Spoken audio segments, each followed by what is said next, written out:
I know that in many places in the world, if you left your religion, what would happen? Guess what? Let me tell you something. It would be many okay. You people could in walk Tunisia, inside. You could walk inside a door in Gaza and say, "You know what? I'm a Presbyterian today." Maybe not in Gaza, to be honest, but you can do it in Jordan. You can do it in Lebanon. The majority of you are blaming the majority for the criminal acts of a minority.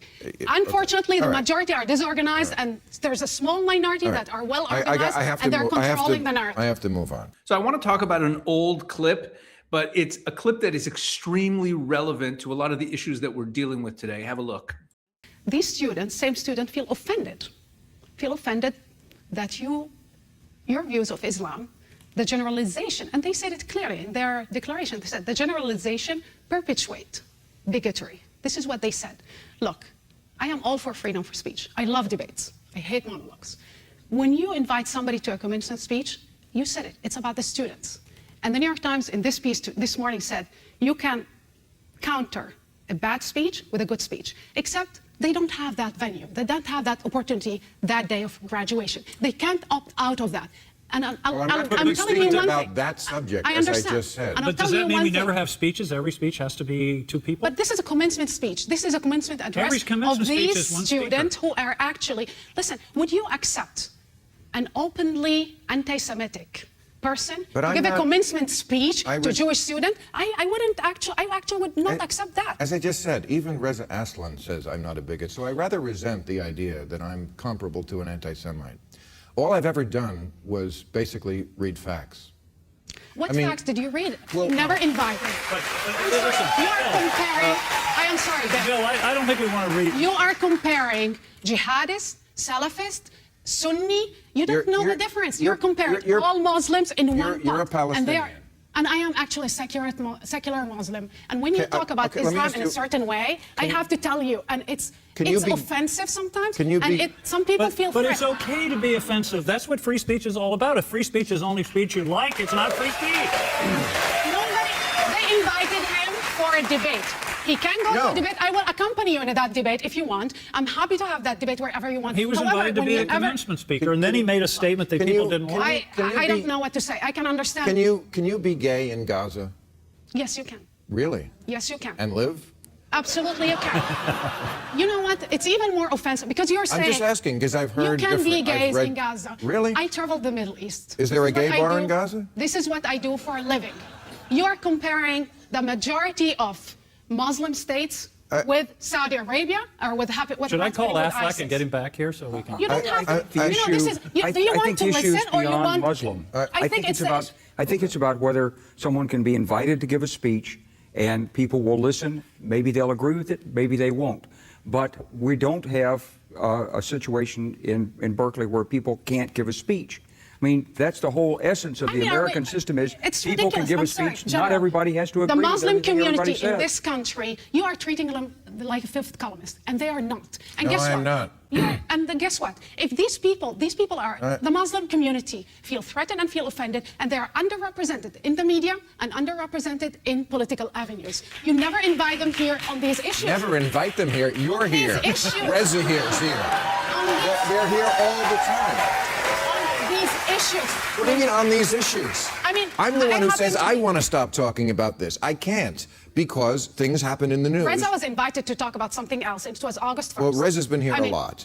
And I'm happy that he's been here, and I've been here, and I'm so happy to be invited here. However, if you want to have a serious conversation about Islam, and I'm sorry to tell you this, Bill. Every time I say something you don't like, it's not a serious conversation, or I'm a bigot. I'm sorry.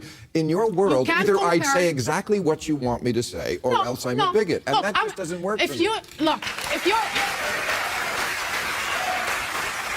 don't have to say what I want, because what I want is not a war on Islam. I want to win the war on terror. When you are repeating the same things that actual Al-Qaeda is saying, the same thing, you are actually doing the work for them. Zawahiri used to say, and Bin Laden used to say, this is not a war on terror, this is a war on Islam. My father was Muslim, he was Sufi. You don't even know the difference between Sufi, Sunni, Shafi'i, Shi'i, Hanbali. You don't. For you, we are all jihadists. I know that in many places in the world, if you left your religion, what would happen? Guess what? Let me tell you something. It would be okay. You could walk inside. You could walk inside a door in Gaza and say, "You know what? I'm a Presbyterian today." Maybe not in Gaza, to be honest, but you can do it in Jordan, you can do it in Lebanon. The majority of, you are blaming the majority for the criminal acts of a minority. Unfortunately, the majority are disorganized, and there's a small minority that are well organized, and they're controlling the narrative. I have to move on. I'm happy that you move on, but I'm telling you, there's some people that lose. If you would have said some of the things that you would have said about African Americans and about Jews, you would be fired. But African Americans and Jews don't belong to a religion that wanted to kill Salman Rushdie for writing a book, if we want to get back to the free speech issue. So I'm sorry, that's called false equivalence. Okay. Not all religions are alike. I have to move on. I'm so sorry, but... Okay, now I hope you can see why this is so relevant to what we're dealing with today. These charges of Islamophobia, when you point out problems, ideas that are in Islam that are problematic, that are inconsistent with our basic, biblically based Judeo-Christian Western values, you're called an Islamophobe. And that's, look, part of the problem here is that the Islamic world never condemns terrorism. It never condemns the bad guys. We always have individual Muslims who are good people, individual Muslims like this woman speaking here, who is defending Muslims, but she's not defending Islam. You see, there are moderate Muslims. That's true. There are Muslims like her. She even called herself a secular Muslim.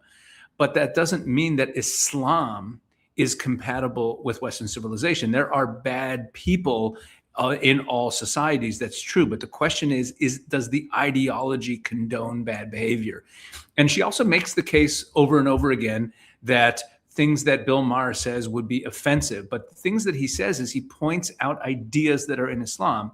And that's what he was being attacked for back then in 2014. Being offended doesn't make something false.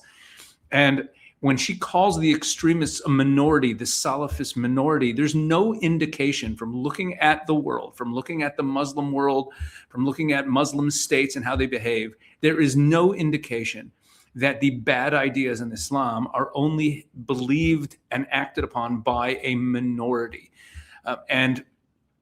She also denies reality over and over again. She denies that, that it's a problem being gay in the Muslim world, which we know is not true. In most Muslim countries, it is forbidden by law to convert to another religion. It is forbidden by law to be of another religion in many Muslim countries. And if you are of another religion, you have to accept your status as a second class citizen. So these issues, and this is all the way back. This video that we're looking at is all the way back from 2014, and now we're 12 years later, 11 and a half years later, really, from when this was recorded. And we're dealing with the exact same issues where we have this Muslim world, and now the Muslim world is taking over Europe, is taking over parts of America, people are running for office, Islamists are running for office, and the core of the problem has not really been dealt with and has not really been confronted and spoken about openly under the guise of Islamophobia. But Islam is not a race, it is a set of ideas, and it's okay to question the ideas and to point out that there are violent ideas, there are ideas in there that are not compatible with Western civilization. As my good friend Charlie Kirk used to say, Islam is not compatible with Western civilization. And the dishonesty of this speaker, look at the way she's dressed, and as a secular Muslim in most Muslim countries, she would be outlawed, she'd be persecuted.